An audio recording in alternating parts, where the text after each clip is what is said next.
Putain, je vous jure, dès que je fais une vidéo, c'est le bordel.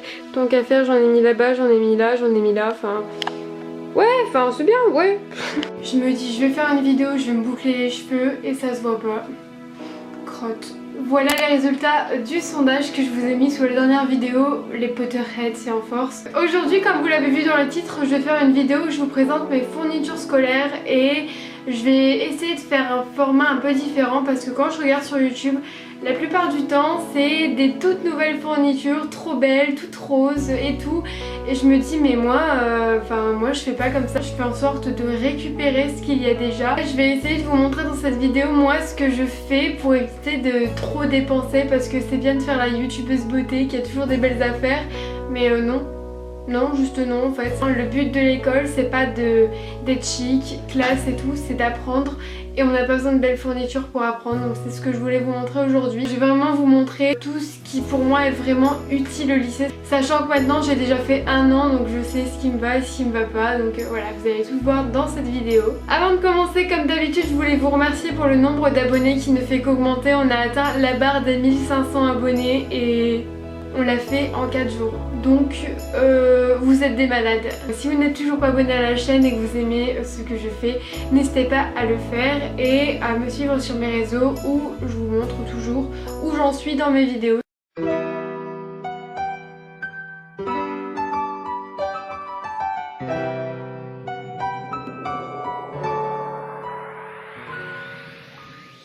Mon sac, c'est un Eastpak qui coûte à mon avis, je pense que ça doit être 30-40 €, ça dépend où vous l'achetez, voire 50. Moi je pense que c'est un très bon investissement parce qu'il est garanti 30 ans, donc c'est pas rien 30 ans. Il me sert absolument tout le temps. Quand je pars en vacances, il vient avec moi.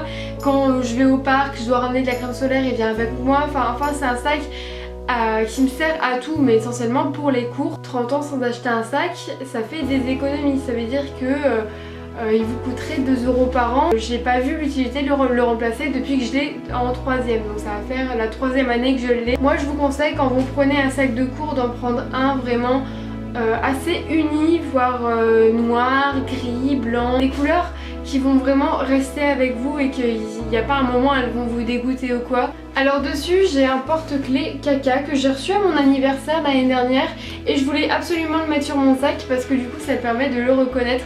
Je pense que personne ne voudra piquer un sac avec un petit caca dessus. N'hésitez pas à faire ça si vous avez un Eastpak, mettez un petit porte-clés qui fera qu'on reconnaît votre sac. T'es à côté de 30 Eastpak qui font la même couleur que toi, vaut mieux que tu le reconnaisses. Du coup à l'intérieur de ce sac en général j'ai une trousse, donc c'est également une Eastpak. J'ai un petit bloc-notes comme ça, c'est très pratique. Ensuite j'ai mon trieur. À l'intérieur j'ai des feuilles de couleurs, donc des jaunes et des vertes, donc je vous dirai pourquoi après. Et j'ai également des feuilles simples et des copies double blanches juste ici. En général dans mon sac j'ai également un agenda, mais là je ne l'ai pas encore acheté. J'ai également en général mon carnet, mes livres de cours et mes cahiers quand j'ai les matières qu'il faut ce jour-là. J'arrive pas à montrer, voilà, je fais des câlins à mon sac, c'est mignon. Bref, en général là il y a plein de petites babioles, donc j'ai des mouchoirs. Voilà, j'ai un chargeur, j'ai une serviette hygiénique, ça peut toujours être utile, n'est-ce pas? C'est tout ce qu'il y a dans mon sac, donc voilà. Voilà, comme ça j'ai fait un what's in my bag en 2 minutes, c'est largement suffisant je pense. En général je prends un agenda, donc là je vais vous montrer celui de l'année dernière, c'est exactement le même que je vais racheter cette année, donc... Bon, il est un peu décoré, arraché, colorié, tout ce que vous voulez. Mon agenda c'est mon défoulage. Je sais pas si on peut appeler ça comme ça. Donc c'est un agenda, donc on va dire qu'il est beau, qu'il est noir, tout ce que vous voulez. Donc comme vous voyez qu'il est assez fin, qui vient de chez Emma. Il me semble qu'il a coûté 7 €, donc c'est vraiment pas beaucoup pour un agenda.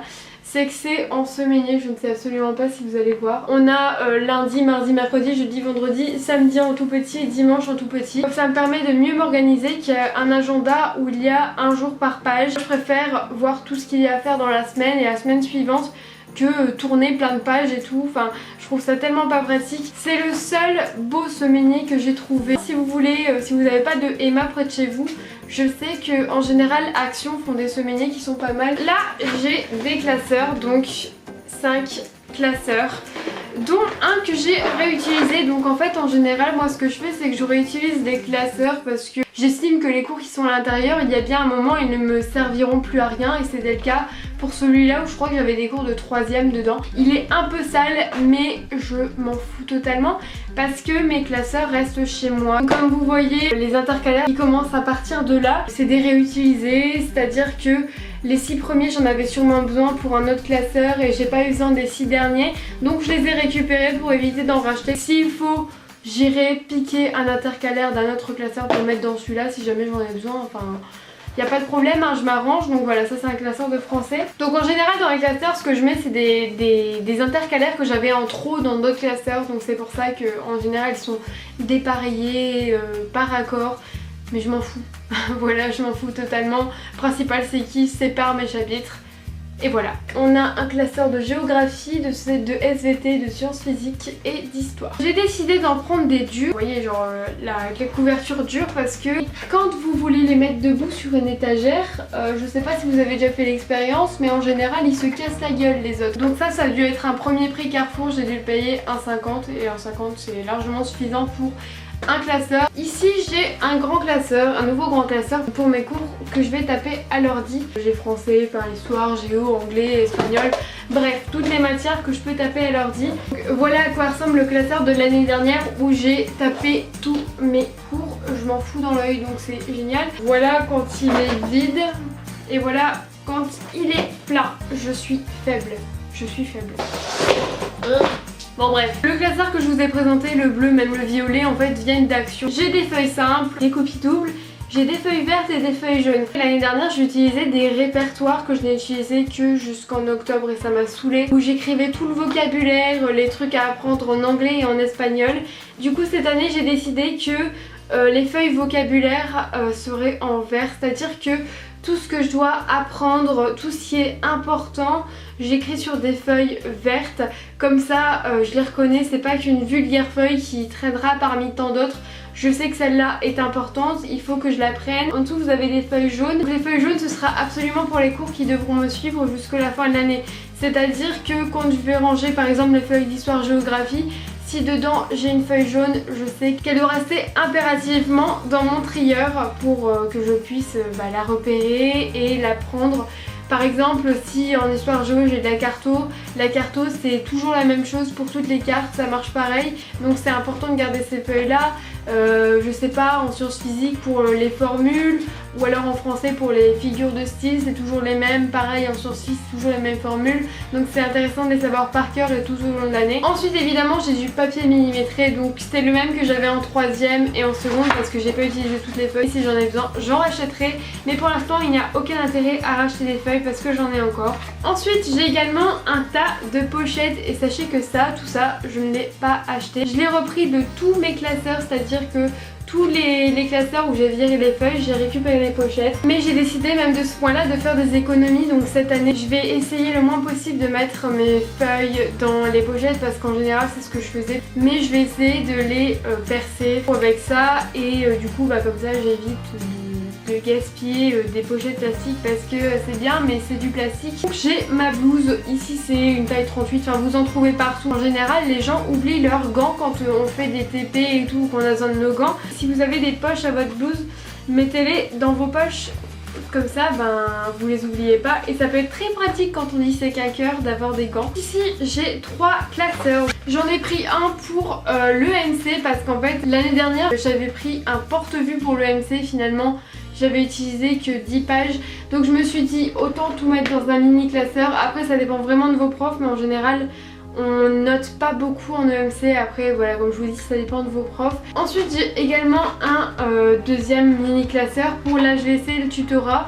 Alors je le garde parce que en général en tutorat, en accompagnement personnalisé, on reçoit des feuilles qui sont peut-être intéressantes. Par exemple l'année dernière j'avais reçu une feuille pour comment faire des abréviations et comment écrire plus vite avec plein d'abréviations sur une feuille et leur signification. Et c'était vraiment intéressant de le garder tout au long de l'année. On avait des tests de compétences, tout ça. Enfin, c'est intéressant de les mettre dans un classeur et de le conserver. Ensuite ici j'ai un cahier petit carreau de maths. Et alors tous les cahiers je n'en ai acheté aucun. Bon, tous les cahiers j'en ai que 3 hein. En général quand on a des cahiers à la maison, ce qu'on fait c'est qu'on arrache les pages où il y a des cours dessus et on garde tout ce qui est comme ça vide, blanc. Donc en fait ici je tombe sur un cahier où en fait il n'y a qu'une seule page qui a été arrachée. Donc je l'ai récupéré et ce sera mon cahier de maths. Évidemment si vous en avez pas, achetez-en un. Mais essayez de voir parmi vos vieux cahiers s'il n'y en a pas un qui pourrait faire l'affaire pour une année. Donc avant l'année dernière quand j'avais maths, j'utilisais 2 cahiers, un cahier d'exercice, un cahier de cours. Mais cette année je me suis rendu compte que c'était mieux en fait de lier les deux dans un seul cahier, comme ça on voyait les exercices par rapport aux cours et comment ça marchait.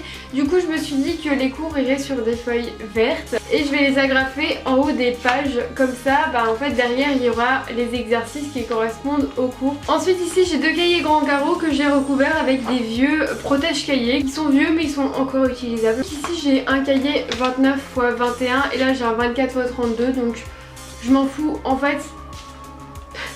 Il y a quelqu'un qui s'est blessé je pense.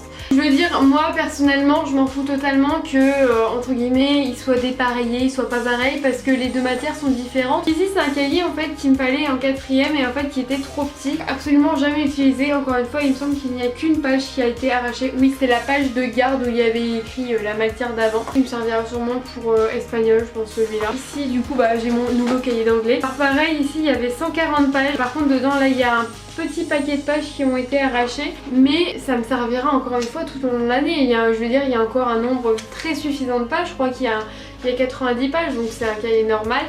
Et voilà, il est utilisable. Il n'y a que cette page là qui trahit le fait qu'il ait déjà été utilisé, et après je veux dire vous tournez la page, hop là, le cahier est neuf. Ensuite ici j'ai récupéré de la 3ème un porte-vue qui me servait à la musique, que j'ai récupéré pour les TPE, parce que pour l'instant je ne sais absolument pas ce que c'est que les TPE. Je ne sais pas s'il y a vraiment peu de cours, il y a beaucoup de cours. Donc je me suis dit un d'entre deux, je mets tout ça dans un porte-vue parce que j'ai toujours kiffé les porte-vues, donc si j'en ai pas je vais pas être contente. Donc là je pense que ça doit être un porte-vue 40 ou 80 pages. Ensuite du coup je vous remonte le porte-vue de tout à l'heure parce que c'est vraiment la seule chose dans laquelle j'investis, parce que c'est vraiment ce qui doit protéger mes cours. C'est un Elba en plastique bleu. En général ça c'est un truc que je change dès qu'il y a une ficelle qui est cassée, parce que j'ai vraiment besoin d'un truc qui tient bien mes cours et qui va faire en sorte de les... je vais pas les perdre quoi, donc j'ai vraiment besoin d'un beau. Donc c'est le seul investissement que je fais, mais c'est le même que l'année dernière, donc je l'ai réutilisé, donc on peut dire que c'est aussi des économies. Je pense que le secret pour être organisé quand on a un trieur, c'est surtout dès qu'un chapitre est terminé dans une matière, c'est le mettre directement dans le classeur. On s'encombre pas le dos avec 10 000 feuilles, on ne perd pas ses feuilles, on ne les mélange pas avec le chapitre précédent, c'est moins le fouillis. Je vais vous montrer d'abord ce que j'ai acheté parce qu'il y a vraiment rien. Cette année j'ai racheté des fluos parce que en fait en général moi mes fluos je les finis pas parce que je fluote pas énormément. Mais ceux que j'avais en fait n'étaient pas vraiment fluo, c'était des bics. C'était ceux-là, vous savez, je sais pas si vous voyez lesquels c'est, enfin des bics. En général ça faisait plus une couleur assez moche. Du coup je me suis dit cette année je prends des stabilos, comme ça je suis sûre que c'est fluo, je suis sûre que ça se voit. En général je prends des feutres comme ça parce que ça prend moins de place dans la trousse. Et j'ai également racheté un nouveau bic. Ça c'est uniquement ce que j'ai acheté en fourniture pour ma trousse. Et tout le reste je n'ai pas touché de l'année dernière, donc je vais vous montrer vite fait tout ça. J'ai un stylo comme ça qui est presque à la fin. J'ai une colle qui est à moitié vide, j'ai un effaceur, j'ai une agrafeuse pour agrafer, ça peut être intéressant. J'ai un blanc, j'ai des ciseaux, mais ils sont très vieux, mais ils coupent très bien, donc c'est parfait. Ensuite j'ai ma clé USB qui me suit depuis la 4ème. J'ai ma souris, c'est une souris Action et elle est presque vide, mais c'est aussi un petit décharnoir, donc décharnoir. Ouais, pourquoi pas. Comme vous voyez, elle n'est pas neuve, mais elle n'est pas usée totalement, donc je la termine avant d'en racheter une nouvelle. J'ai un Crétarium, j'ai toujours le même bic funky, on va l'appeler comme ça. C'est le seul objet fantaisie de ma trousse, donc j'en ai toujours un. J'ai un compact, j'ai toujours la même gomme depuis que j'ai 9 ans. J'ai encore un stylo plume que je n'utilise presque pas, mais ne sait-on jamais, parfois j'ai envie d'écrire avec autre chose qu'avec un bic, donc j'ai ça. J'ai quelques crayons de couleur, donc dans ma trousse il n'y a pas de stabilo, je les prends avec moi que quand je fais géographie. Avec ça j'ai également ma calculatrice qui est une Texas Instruments, elle coûte je pense 80 €. J'ai une règle comme ça. C'est pour la géographie, pour faire des points sur les cartes et tout, donc c'est toujours pratique d'en avoir une. J'ai une équerre, un rapporteur et j'ai également une règle qui n'est pas neuve comme vous voyez, je me suis éclatée à dessiner dessus. Donc voilà, je pense que j'ai tout présenté. Cette année pour mes fournitures scolaires je n'ai dépensé que 30 €. Je suis pas forcément la personne la plus riche du monde. Pour ceux qui n'ont pas un gros budget, bah, cette vidéo est faite pour vous. Cette vidéo est terminée, j'espère qu'elle vous aura plu. Si c'est le cas, n'hésitez pas à la liker. Et du coup je vous retrouve dans une prochaine vidéo. N'oubliez pas de faire de vos rêves une réalité et croyez surtout en vous. Bisous.